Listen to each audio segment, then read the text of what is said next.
तबीयत ख़राब होने की वजह से इस कहानी के भाग को काफ़ी देर के बाद आप सबके सामने प्रस्तुत कर रहा हूँ। इसके लिए मुझे क्षमा करें। हेलो दोस्तों, कैसे हो आप सब। एक बार फिर आप सबका स्वागत है आपके अपने channel Indira TV the story box में। आज हम सफ़र कहानी का भाग 5 आप सभी के सामने प्रस्तुत करने जा रहे हैं। मेरा नाम शेखर है और मैं इस खूबसूरत कहानी को लिखा है। हमें उम्मीद है कहानी का यह भाग भी आप सभी को बेहद पसंद आएगी। हम सफ़र भाग 5। तो आइए इस खूबसूरत कहानी की शुरुआत करते हैं। दोपहर 1 बजने के बाद शालिनी अपने कमरे में चली आई थी। वास्तव में वह इस लंबी यात्रा से थक गई थी और लगभग 1.5 घंटे तक शालिनी इधर उधर की बातें करती रही थी। उसका विचार 2-3 घंटे तक आराम करने का था। बिस्तर पर लेटने के बहुत देर बाद तक भी उसे नींद न आई। कुछ देर तो वह करवट लेती रही, फिर उठी और मेज पर अंग्रेजी का एक उपन्यास उठाकर पढ़ने लगी थी। फिर शालिनी को याद नहीं कि वह कितनी देर सोई, क्योंकि जिस समय उसकी आंखें खुली तो कमरे में 0 वोल्ट का बल्ब जल रहा था। वह हड़बड़ाकर उठ बैठी। पलंग के पास ही छोटी सी सुंदर मेज पर टेबल लैंप रखा था। शालिनी ने हाथ बढ़ाकर स्विच ऑन कर दिया। कमरा प्रकाश से जगमगा उठा। शालिनी ने टेबल लैंप पर ही लगी गोल घड़ी की ओर देखा। उस शाम के 6 बज रहे थे। सर्दियों में 7 बजे। अभी पूरा दिन भी तो नहीं चढ़ता। शालिनी झट उठ बैठी। उसे याद नहीं था कि वह कब सोई थी। पता नहीं क्यों थकान इतनी अधिक थी कि जब वह सोई तो बेसुध होकर सोई। अब भी उसे अपनी तबीयत गिरी गिरी सी अनुभव हो रही थी। उसने एक अंगड़ाई ली और बालों को पीछे डालती हुई बाथरूम में घुस गई। वहाँ से निपटकर बाल संवारे, कपड़े बदले और बाहर निकल आई। तैयार होकर बाहर निकलते ही उसकी दृष्टि सरिता पर पड़ी। वह सोफे पर बैठी नॉवल पढ़ रही थी।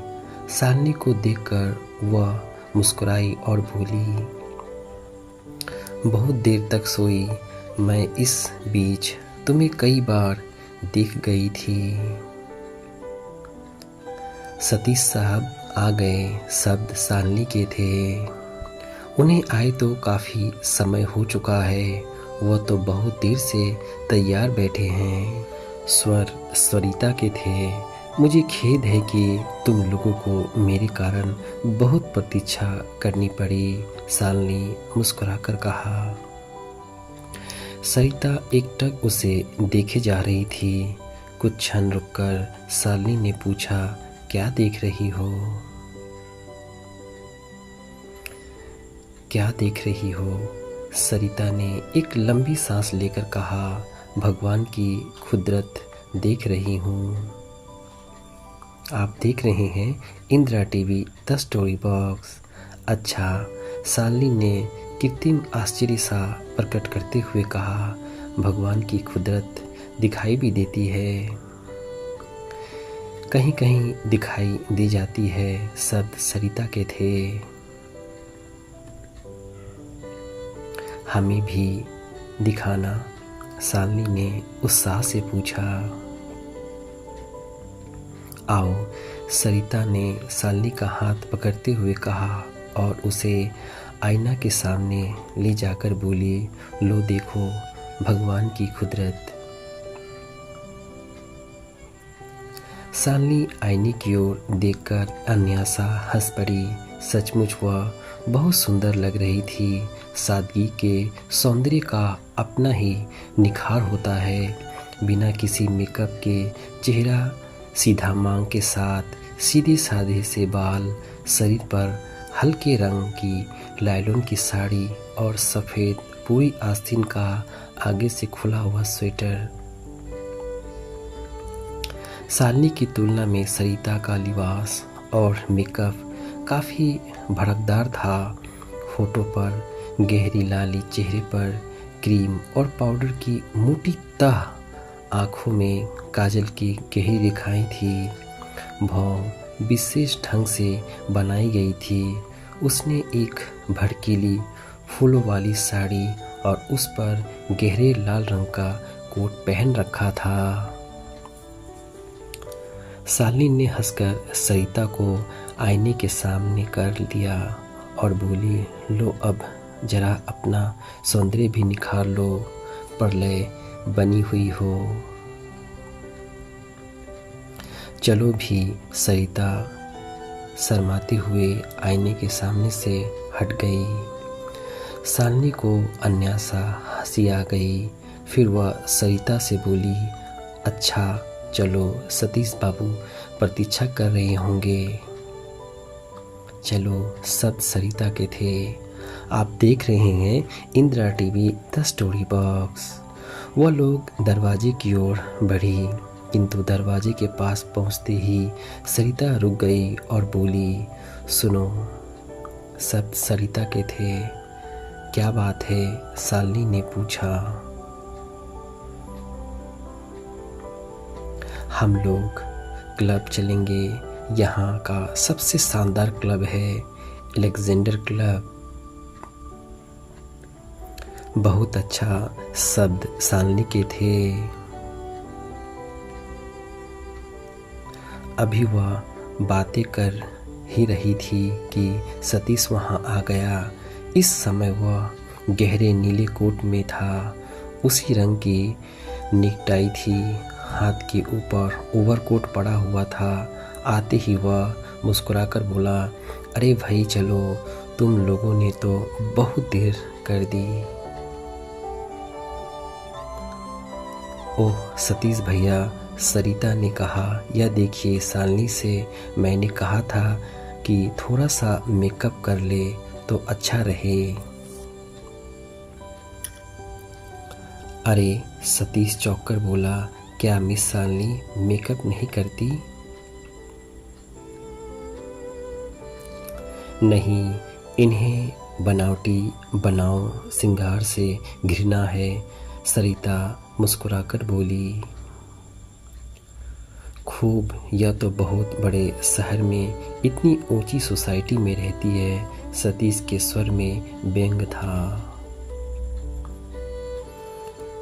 शालिनी हंसकर बोली, निसंदेह बहुत बड़े शहर में रहती हूँ। शहर ही तो है, चिड़ियाघर तो नहीं। अगर आपके क्लब के नियम के अनुसार वहाँ जाने वाली हर लड़की के लिए मेकअप करना अनिवार्य है तो मैं अपना नियम नहीं तोड़ सकती। शालिनी ने मुस्कुराकर कहा, मैं क्षमा चाहती हूँ। अगर आप लोग मेरे ऐसे जाना उचित न समझे तो मैं नहीं जाऊंगी। इसमें बुरा मानने की कोई बात नहीं। नहीं नहीं, यह कैसे हो सकता है? आप चलिए, मैं सब कुछ संभाल लूँगा। मैं धन्यवाद, तो फिर मैं ऐसे ही चलूँगी। शालिनी मुस्कुराकर बोली। आप देख रहे हैं Indira TV the story box. Shalini ने अनुभव किया कि सरिता के चेहरे का रंग फीका पड़ गया है। शायद उसको शालिनी का बिना मेकअप किए जाना अच्छा नहीं लग रहा था और इसका मुख्य कारण था कि शालिनी बिना मेकअप किए उससे बहुत सुंदर लग रही थी और यह उसे अखर रहा था। इसके बाद वह तीनों साथ चलते हुए गैलरी से गुजरकर बाहर की ओर जाने लगे। फिर तीनों कार में बैठकर क्लब की ओर चल पड़े। क्लब के कंपाउंड में दाखिल होकर कार पार्किंग में रुक गई। सतीश ने इंजन बंद किया और नीचे उतर आया। उसके साथ ही सरिता और शालिनी भी उतर आई। क्लब की बिल्डिंग बहुत ही सुंदर थी। कंपाउंड ट्यूबलाइट के प्रकाश में नहाया हुआ था। सामने लाइट जगमगाती एक खूबसूरत बोर्ड थी जिसमें लिखा था अलेक्जेंडर क्लब। सतीश और सरिता ने कुछ इस ढंग से शालिनी की ओर देखा जैसे वह जता रहे हों, देखो हम कितने बड़े क्लब के मेंबर हैं। शालिनी उनकी इस बल्कि सी भावना का विचार करके मुस्कुरा पड़ी। शालिनी बड़े बरामदे से उनके साथ विशाल हॉल में प्रवेश हुई। भीतर जैसे दिन चढ़ा हुआ था। शालिनी बड़े शांत भाव से होठ में धीमी मुस्कान लिए सरिता के साथ चल रही थी। हाल ही की आखिरी सिरे पर एक भारी भरकम उधेड़ आयु के व्यक्ति ने सतीश को देखकर उसे रोकते हुए कहा, good evening mister Satish. Hello, good evening. Satish ने मुस्कुराकर अभिवादन का उत्तर दिया। आइए विराजिए। भारी भरकम शरीर वाला व्यक्ति बोला, आपसे बड़ी ज़रूरी बात करनी है। अच्छा। सतीश सरिता की ओर मुड़कर बोला, तुम लोग अंदर चले जाओ प्लीज़, मैं आ रहा हूँ। यह कहकर वह वहीं बैठ गया। सरिता शालिनी को लिए गेम्स रूम में चली आई। यह भी छोटा सा हॉल था जिसमें कई छोटी मेज थी जिसके इर्द कुर्सियाँ बिछी थी और लोग ताश खेल रहे थे। खेलने वालों में स्त्रियाँ भी थी और पुरुष भी। सरिता ने मुस्कुराकर एक मेज की ओर संकेत करते हुए कहा, मैं हमेशा इसी मेज पर खेलती हूँ, देखो मेरा चेयर खाली है। एक साथ कई आवाज़ों ने सरिता का स्वागत किया। Hello Sarita. Good evening Sarita. How do you do miss Sarita. आप देख रहे हैं Indira TV the story box. Sarita मुस्कुराकर गर्दन के हल्के से झटके से सबके अभिवादन का उत्तर देती हुई मेज तक पहुंच गई। शालिनी ने अनुभव किया कि लोग उसे यूं देख रहे हों मानो क्लब में कोई अनोखा ही व्यक्ति घुस आया हो। शालिनी के स्थान पर कोई और लड़की होती तो अवश्य ही इन घूरती हुई नज़रों के सामने पसीने से नहा चुकी होती, लेकिन शालिनी ने घबराना तो सीखा ही नहीं था। हेलो सरिता। सरिता की मेज के साथियों ने खेल को रोककर उधर आने का संकेत किया। सरिता बड़े भाव से इटलाकर चलती हुई उस मेज के पास पहुंच गई और वेटर को शालिनी के लिए अपने साथ ही कुर्सी डालने का आदेश देकर बैठ गई। वेटर ने तुरंत कुर्सी डाल दी। शालिनी को देखकर बेल बटम पहने हुए एक महिला ने उसकी ओर संकेत करके सरिता को उसका परिचय कराने के लिए कहा। ओह सरिता मुस्कुराकर बोली, meet my friend miss Shalini, late to meet you, very glad to meet you. सबने बारी बारी शालिनी से हाथ मिलाए। शालिनी मुस्कुराकर सबसे यूं मिलती रही मानो उसके लिए क्लब कोई नई जगह न हो और वह जैसे सालों से क्लब में उसका आना जाना हो। सरिता बड़े आश्चर्य से शालिनी की ओर देखे जा रही थी। वह शायद सोच रही थी कि शालिनी जिसने पहले न कभी क्लब अटेंड किया है और ना कोई उसका बॉयफ्रेंड ही है, फिर इतनी शांति और प्यार से सबसे कैसे मिल पा रही है। सरिता अपनी सोच में डूबी हुई थी, तभी अचानक उनका ध्यान टूटा। हाँ तो मिस सरिता, मिस्टर मेहता ने, जिसकी आयु 40 को पार कर चुके थे और वह बढ़िया नीला सूट पहने हुए था, सरिता की ओर मुड़कर कहा, रम्मी चलेगी या ब्रिज? नो ब्रिज, सरिता बड़े भाव से मुस्कुराकर उत्तर दिया, rummy please. Okay, mister Mehta ने मुस्कुराकर ताश के पत्ते बांटना आरंभ कर दिया।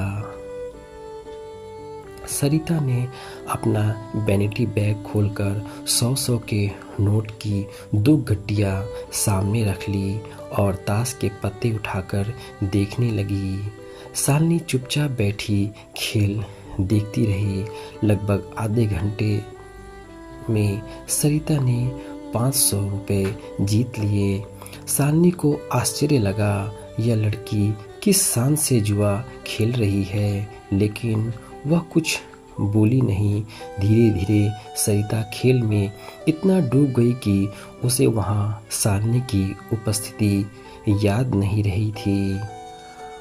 अब वह हारी जा रही थी और उसने जीते हुए 500 रुपये के अलावा अपने 1500 रुपये भी हार दिए थे और उसके चेहरे पर चिंता की एक रेखा तक नहीं थी। अब शालिनी को बैठे बैठे बोरियत से महसूस होने लगी थी। इस खेल में उसकी कोई रुचि नहीं थी और अब तक शिष्टता के नाते ही वह सरिता के साथ बैठी रही थी। यह सोचकर कि हारी हुई सरिता तो अब उठने से रही। शालिनी स्वयं उठ खड़ी हुई। अरे क्यों, कुशल तो है? उसे अचानक उठते हुए देखकर सरिता ने पूछा। मैं जरा उधर जा रही हूँ, कैमरून तक। ओह जाओ, सरिता ने सोच में डूबे हुए स्वर में कहा। शालिनी कैमरून की ओर तो गई नहीं, हाँ बिलियर्ड रूम की ओर बढ़ गई। बिलियर्ड रूम में प्रवेश करते ही उसके मस्तिष्क को तीव्र झटका सा लगा और वह द्वार पर ही ठिठक कर रुक गई। उसने बिलियर्ड के टेबल पर अखिल को देखा था। वह स्टिक थामे बोर्ड पर झुका हुआ गेंद पर निशाना लगा रहा था, लेकिन द्वार के पास खड़ी शालिनी पर उसकी दृष्टि पड़ गई। अखिल चौंककर सीधा खड़ा हो गया। उसकी आंखों से आश्चर्य झलक रहा था। उसने स्टिक बोर्ड से हटाई और मुस्कुराकर शालिनी की ओर बढ़ा। तभी पीछे से शालिनी को सतीश की आवाज़ सुनाई दी। सुनिए मिस शालिनी। शालिनी क्षण भर के लिए रुकी, फिर पलटकर सतीश की ओर बढ़ गई। सतीश उसी की ओर आ रहा था। पास आकर उसने कहा, क्षमा करना मिस शालिनी, मैं जानता हूँ आप बोर हो रही होंगी। वास्तव में जिस श्रीमान के पास मैं रुक गया था वह पिताजी के घनिष्ठ मित्र हैं और यहाँ के बहुत बड़े बिजनेसमैन। उनसे एक बहुत बड़ा सौदा होने की आशा है। एक ही महीने में लगभग 50,000 रुपये का लाभ होगा और बिजनेस मेरी सबसे बड़ी वीकनेस है। नहीं, मेरे बोर होने की कोई बात नहीं, शालिनी ने मुस्कुराकर उत्तर दिया। आप निश्चय होकर अपने पिताजी के मित्र से बिजनेस की बात कीजिए। फिर भी बोर तो आप ज़रूर होंगी। सरिता भी तो अपने खेल में मग्न है। रम्मी उसकी सबसे बड़ी कमजोरी है। रिम्मी खेलते हुए तो वह खाना तक भूल जाती है। वैसे आप कहाँ जा रही हैं? बस जरा बिलियर्ड के 2 हाथ खेल लूँगी ओह, आपको बिलियर्ड खेलना आता है? सतीश के स्वर में आश्चर्य था। यूं ही थोड़े गोले लुढ़का लेती हूँ, शालिनी मुस्कुराई। खैर, मैं आपको बिलियर्ड रूम में ही देख लूँगा। बेहतर है। शब्द शालिनी के थे। आप देख रहे हैं Indira TV the story box. Satish पलटकर चला गया। शालिनी उसे जाते देखती रही। वह सोच रही थी, यह सरिता का भाई है और अपनी बहन के जुए में दक्ष होने की प्रशंसा कर रहा है। अजीब भाई है। फिर उसने एक लंबी सांस ली और पलटकर बिलियर्ड रूम में दाखिल हो गई। बिलियर्ड रूम में उसने इधर उधर अखिल को देखा, लेकिन वह उसे कहीं भी दिखाई नहीं दिया। जाने क्यों उसे उलझन सी अनुभव होने लगी। आखिर अखिल चला कहाँ गया? उसने तो उसे पुकारा भी था और वह शालिनी की ओर बढ़ा भी तो था। कई लोगों ने शालिनी की ओर आश्चर्य से देखा, लेकिन किसी ने कुछ कहा नहीं। शायद वह शालिनी को ही देखकर आश्चर्य कर रहे थे, क्योंकि सारे क्लब में केवल वही एक ऐसी लड़की थी जिसके चेहरे पर तनिक भी मेकअप नहीं था। कुछ ने तो नाममात्र ही के कपड़े पहन रखे थे और इस अर्धनग्न रूप में उसकी ओर देखे हुए भी शालिनी लाज सी अनुभव कर रही थी। शालिनी ने सोचा कि अखिल शायद किसी दूसरे भाग में चला गया है और उसे ढूंढने के लिए वो पलटकर दरवाजे की ओर बढ़ी। फिर उसने पूरा गेम्स रूम देख डाला, किंतु अखिल उसे कहीं भी दिखाई नहीं दिया। शालिनी को बड़ा आश्चर्य हुआ कि आखिर वह गया कहाँ और क्यों चला गया। उसने तो उसे पुकारा भी था और उसकी ओर बढ़ा भी था। शालिनी सोचती हुई बिलियर्ड रूम में वापस लौट आई। अचानक उसके विचार आया कि वह अखिल को ढूंढने गई ही क्यों थी। कितनी मूर्खता थी। आखिर उसका अखिल से क्या संबंध है? वह क्यों उसकी ओर आकृष्ट हो गई थी? इस समय अनजाने ही उसकी आंखों में अखिल की कल्पना नाच रही थी। सफ़ेद गर्म सूट और कत्थई नेकटाई में सुसज्जित अखिल इस समय कितना भला लग रहा था। फिर गर्दन को झटककर उसने अखिल की कल्पना को हटाया और बिलियर्ड की मेज पर पहुंच गई। एक खिलाड़ी अपना खेल समाप्त करके अभी अभी बैठा था। शालिनी को झट ही उसका स्थान मिल गया। शालिनी ने स्टिक थामी और अपना स्ट्रोक ही इस ढंग से लगाया कि गोला सीधा खाने में जाकर गिरा। प्रशंसा का एक सुर उठा। वेरी गुड, बहुत सुंदर, एक्सीलेंट। आप देख रहे हैं Indira TV the story box. वहाँ उपस्थित सारे आदमी बड़ी प्रशंसा भरी दृष्टि से शालिनी की ओर निहार रहे थे।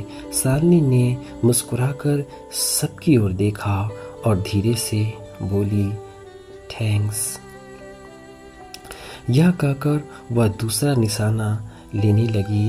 लगभग आधा घंटा तक वह बिलियर्ड खेलती रही और इस बीच में उसने सामने वाले हर खिलाड़ी को मात दे दी। थोड़ी ही देर में खिलाड़ियों ने उसे घेर लिया। आपका शुभ नाम? एक ने पूछा। आप बहुत सुंदर खेलती हैं। यह गेम आपने कहाँ सीखा? क्या आप इस क्लब की नई मेंबर हैं? शालिनी मुस्कुराकर सबको उत्तर देती रही, मेरा नाम सालनी है, धन्यवाद। यह गेम मैंने यूनिवर्सिटी में सीखा था। मैं इस क्लब की मेहमान नहीं हूँ, यहाँ के पुराने मेंबर सतीश बाबू की मेहमान हूँ। आइए एक गेम और हो जाए, किसी ने कहा। जरूर आइए। सालनी फिर टेबल पर आ गई। उसने पहली स्ट्राइक के लिए स्टिक संभाल ही थी कि उसे बिलियर्ड रूम में प्रवेश करता अखिल दिखाई दे गया। सालनी से दृष्टि मिलाते ही उसके होठों पर मुस्कुराहट खिलाई और उसने सालनी को पहचानते हुए धीरे से सिर हिलाया। अखिल उसे देखकर चुपचाप दूसरे बोर्ड की ओर बढ़ गया। सालनी के मुकाबले में खेलने वाला व्यक्ति अपनी बारी समाप्त करके इस प्रतीक्षा में था कि अब सालनी स्ट्राइक करे, और सालनी थी कि अखिल की ओर देखे जा रही थी। चलिए स्ट्राइक कीजिए। उसके मुकाबले के खिलाड़ी को सालनी को याद दिलाना पड़ा। ओह जरा ठहरिए, मैं अभी आई। यह कहकर सालनी ने स्टिक हाथ साथ खड़े आदमी को थमा दी और स्वयं उस बोट की ओर बढ़ गई जिधर अखिल गया था। अखिल उस बोट पर खेल में लग गया था। वह हाथ में स्टिक लिए स्ट्राइक करने के लिए बॉल का निशाना तान रहा था कि सहसा सालनी ने उसे पास पहुंचकर उसके स्टिक वाले हाथ पर अपना हाथ रखते हुए कहा, ठहरिए, स्टिक का कोण तो ठीक कर लीजिए। अखिल ने चौंककर सालनी की ओर देखा। सालनी मुस्कुराकर फिर बोली, कोण ठीक न हो तो निशाना चूक जाएगा। धन्यवाद। अखिल मुस्कुराया। मेरे निशाने कभी नहीं चूकते। अच्छा देखते हैं, सालनी मुस्कुराई।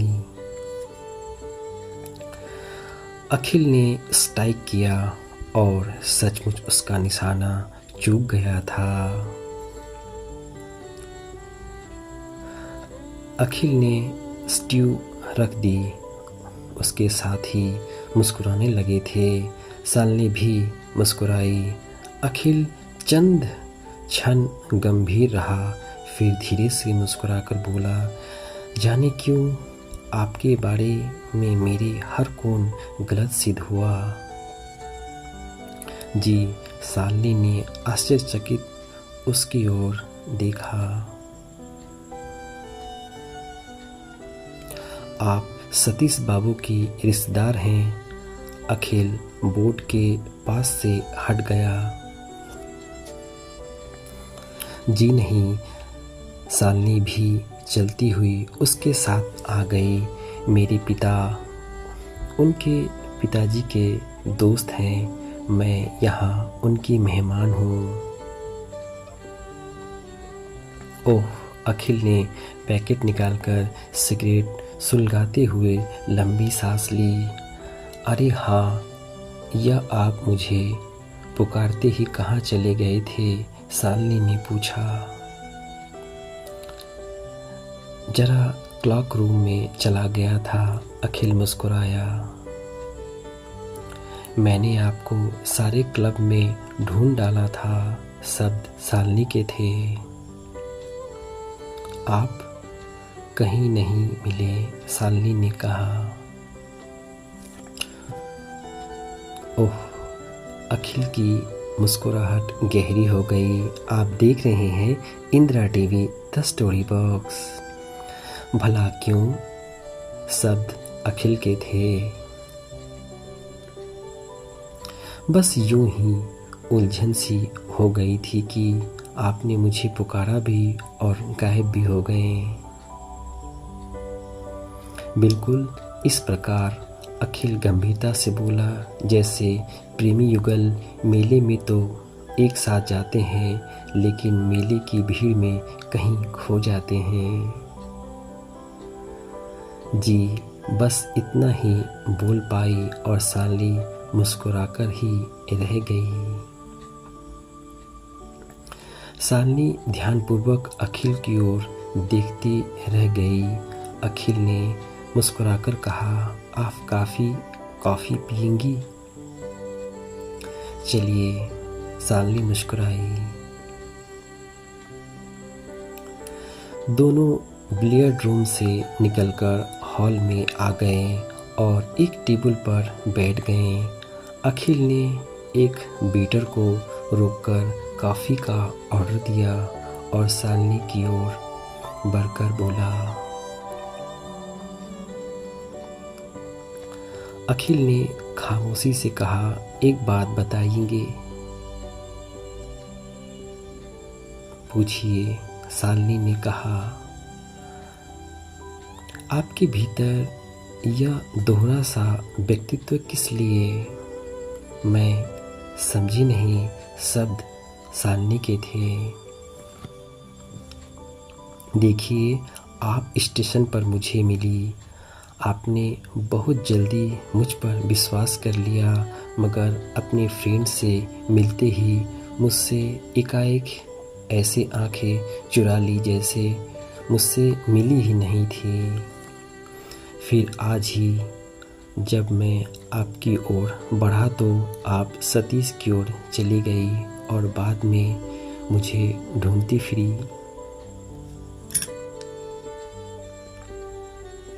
ओह, ऐसी कोई बात नहीं, यह सब अकस्मात ही हो गया। मैं आपकी ओर आ रही थी कि सतीश बाबू ने पुकार लिया, सो रुक गई। रह गई स्टेशन की बात तो मैंने वहाँ आपसे बिल्कुल आंखें नहीं चुराई। आपको कोई गलतफहमी हुई है। हाँ, शायद हो सकता है मुझे ही कोई गलतफहमी हो। अखिल मुस्कुराया। अवश्य ही गलतफहमी हुई है, सालनी ने धीरे से कहा। वेटर ने कॉफ़ी लाकर मेज पर रख दी।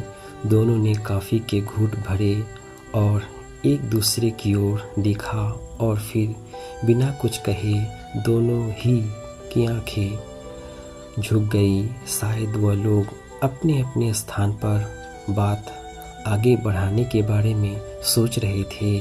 कुछ क्षण सालनी ने कॉफ़ी का दूसरा घूंट भरकर आंखें उठाई और उसकी दृष्टि उस ओर चली गई जहां सतीश बैठ उस सेठ से बातें कर रहा था। सतीश इस समय सालनी की ओर ही देख रहा था। दृष्टि मिली और दोनों मुस्कुरा पड़े और फिर दूसरे ही क्षण सतीश सेठ के साथ बातचीत में व्यस्त हो गया। आप शायद मेरे साथ बोर हो रही हैं, अखिल ने मुस्कुराकर कहा। नहीं अखिल जी, बिल्कुल नहीं। आप मिले तो शायद कोई अपना सा मिल गया। कितनी खूबसूरत है ये पल, सालनी मुस्कुराई। अखिल भी मुस्कुराने लगा और कहा, सालनी जी, आप अपने बारे में बताइए। आप यहाँ कब तक रहेंगी? आपसे एक दोस्ताना रिश्ता हो गया है। मैं एक ऐसी अभागी बेटी हूँ जो जन्म लेने के बाद ही मेरी माँ हमेशा के लिए मुझे छोड़कर चली गई। मेरे पिता ने ही मेरा पालन पोषण किया। मेरे पिता ने कभी मेरी माँ की कमी महसूस नहीं होने दिया। वह मुझे पढ़ लिख कर एक अच्छा इंसान बनाया और इस लायक बनाया ताकि मैं अच्छी सी ज़िंदगी जी सकूं। ज़िंदगी की हर खुशियों मेरे पिता ने मेरे कदमों में ला दिया।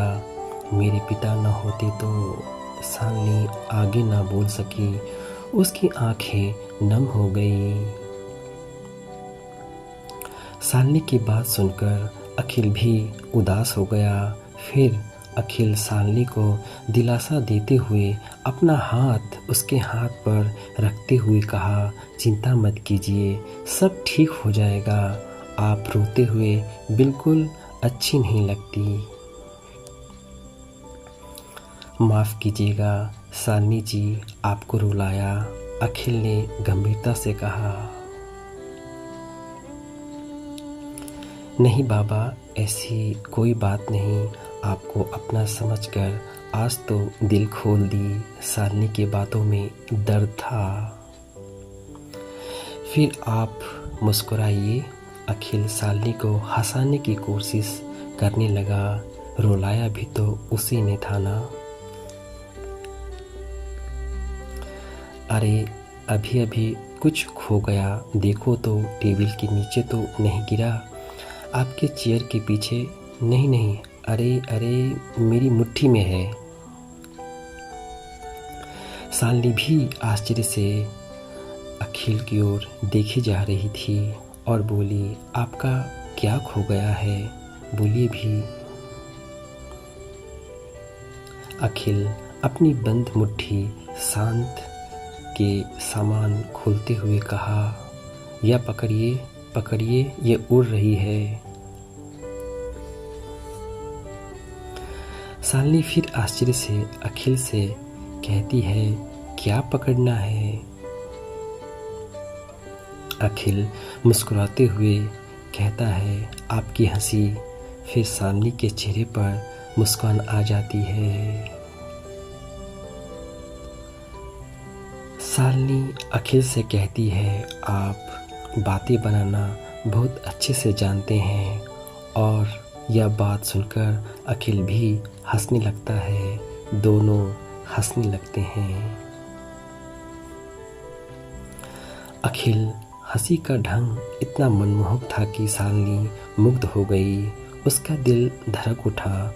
न जाने क्यों वह अपने और अखिल के साथ किसी अन्य व्यक्ति को पसंद नहीं करती थी। सालनी के होठ से हंसी एकाएक गायब हो गई जब देखी कि सतीश अब उसकी टेबल की ओर आ रहा है। सालनी ने एक ठंडी सांस ली और कॉफ़ी का आखिरी घूंट भरकर प्याली रख दी। अखिल मुस्कुराकर बोला, आपकी बॉलरूम डांस में तो रुचि होगी। इससे पहले कि सालनी उसे कोई उत्तर देती, सतीश वहां पहुंच गया और आते ही सालनी से बोला, आइए मिस सालनी, आप बहुत देर से बोर हो रही होंगी। सालनी ने अनुभव किया कि सतीश को अखिल का वहाँ होना अप्रिय लग रहा था। उसने अखिल की ओर न देखा, न ही संबोधित किया, नमस्ते तक नहीं कहा। अखिल काफ़ी समाप्त करके खामोश निगाहों से सालनी की ओर देखते ही रह गया था। सालनी को विवशता से खड़ा होना पड़ा। उसने अखिल से कहा, अच्छा मिस्टर अखिल, मुझे आज्ञा दीजिए। जी सालनी जी, अखिल बस इतना ही बोल पाया था। सालनी को जाने क्यों अपना दिल डूबता हुआ सा अनुभव हुआ। उसने एक खामोश नज़र अखिल पर डाली और सतीश के साथ चल पड़ी। अखिल उदास नज़रों से सालनी को जाते देखता ही रह गया। सालनी बिल्कुल शांत और खामोशी से सतीश के साथ चल रही थी। कुछ देर के खामोशी को सतीश ने तोड़ते हुए कहा, आज सौदा अच्छा हुआ। एक बात है, सतीश ने मुस्कुराकर कहा, आपका आना हमारे लिए बहुत अच्छा शगुन सिद्ध हुआ है। शालिनी मुस्कुराते हुए बोली, मेरा आना आपके लिए अच्छा शगुन कैसे बन गया? इसलिए कि आज ही आप आई और आज ही अचानक 50,000 रुपये के लाभ का सौदा निश्चय हुआ। हमारे व्यापार में आज 50,000 का मुनाफा हुआ है। यह पैसे कई सालों से फंसे हुए थे जो आज मिल गए। आपको तहे दिल से बधाई। मेरा यहाँ आना कोई शगुन नहीं, यह पैसे आपके अच्छे व्यापारिक लेन देन और मेहनत से मिले हैं, शालिनी ने बिल्कुल गंभीरता से बोली थी। सतीश ने कहा कि शायद आप सही कह रही हो, लेकिन आप मेरे लिए शगुन ही हो। शालिनी के पास इस बात का कोई उत्तर नहीं था, इसलिए कुछ भी ना बोल पाई। सतीश ने कहा, मुझे आपसे एक विशेष बात है जो मेरी बात का बुरा तो नहीं मानूंगी। सतीश का स्वर को मधुर हो गया। मैं आपकी बात का मैं बुरा क्यों मानने लगी? इसलिए कि आप भला ऐसी बात ही क्यों कहने लगे जिससे मैं बुरा मानूं? अभी हमें एक दूसरे से मिले 2 दिन भी तो नहीं बीते हैं। शालिनी ने मुस्कुराकर कहा। सतीश को शायद शालिनी से ऐसे उत्तर की आशा न थी, क्योंकि उसके होठों की मुस्कुराहट तुरंत ही लुप्त हो गई थी। कुछ देर मौन रहकर शालिनी ने कहा, आप कोई बात कह रहे थे? हाँ, कह तो रहा था, सतीश फीकी सी मुस्कुराहट के साथ बोला। तो कहिए। शब्द शालिनी के थे। अभी मेरी और आपकी भेंट को एक ही दिन हुआ है। आपसे ऐसी बात कहने का साहस नहीं जुटा पा रहा हूँ, कहीं आप मेरी बात का बुरा न मान जाएं। शालिनी मुस्कुराई। अच्छा कहिए, मैं सचमुच बुरा नहीं मानूंगी। धन्यवाद। सतीश मुस्कुराकर बोला, यह आप अभी जिस साहब के साथ थी उसके साथ आपकी भेंट कहाँ और किस प्रकार हुई? कौन? अखिल? शालिनी आश्चर्य से बोली। वह स्टेशन के वेटिंग रूम में मेरे यहाँ आते ही। अगर आप मुझे अपना शुभचिंतक समझती हैं तो मेरी यही राय है कि आप उनसे थोड़ा दूर ही रहा कीजिए। यह मैं आपके भले के लिए कह रहा हूँ। मैं समझी नहीं, भला क्यों? शब्द शालिनी के थे। इसलिए कि अखिल साहब का नाम पुलिस के ब्लैक लिस्ट में है। क्या मतलब? शालिनी चौंकी। मतलब यह कि शहर में होने वाली कई डकैतियों के बारे में पुलिस को अखिल साहब पर संदेह है। वैसे अभी तक यह पुलिस के हाथे नहीं चढ़े हैं। शालिनी के मस्तिष्क में एक छनाका सा हुआ। अखिल के संबंध में सतीश की सूचना शालिनी को चौंका देने वाली थी। उसका ध्यान एकाएक उस डाकू की ओर चला गया जिसने रिवॉल्वर दिखाकर उसका सब कुछ लूट लिया था। शालिनी को याद आया कि जब उसने वेटिंग रूम में पहली बार अखिल को देखा था तो उसने अनुभव किया था कि अखिल उसे देखकर चौंक उठा था। फिर अखिल के जूते देखकर भी उसने सोचा था कि कहीं अखिल ही तो वह डाकू नहीं था जिसने उसे कंपार्टमेंट में लूट लिया था। डाकू के जूते उसने ससुरे रूप में ही देखे थे, लेकिन अखिल के जूते देखकर अन्यथा ही उसे ऐसा लगा था जैसे यह जूते उसने पहले ज़रूर कहीं देखे हैं। फिर यह सोचकर उसके मन में इस विचार को हटा दिया था कि एक ही प्रकार के जूते कई आदमी पहन सकते हैं। वैसे अखिल साहब की शक्ल सूरत से उसे ऐसा लगा भी नहीं था कि उस पर डाकू होने का संदेह किया जा सके। इस समय सतीश की जुबान से यह बात सुनते ही उसका दिल स्वयं ही बैठता चला गया था। तो क्या यह सच है कि अखिल डाकू है? क्या अखिल ने ही उसे लूटा था? जीवन में पहली बार शालिनी ने चिंता सी अनुभव की थी। वह किसी सोच में डूब रही थी। अचानक सतीश की आवाज़ ने उसे चौंका दिया। मिस शालिनी। इजी।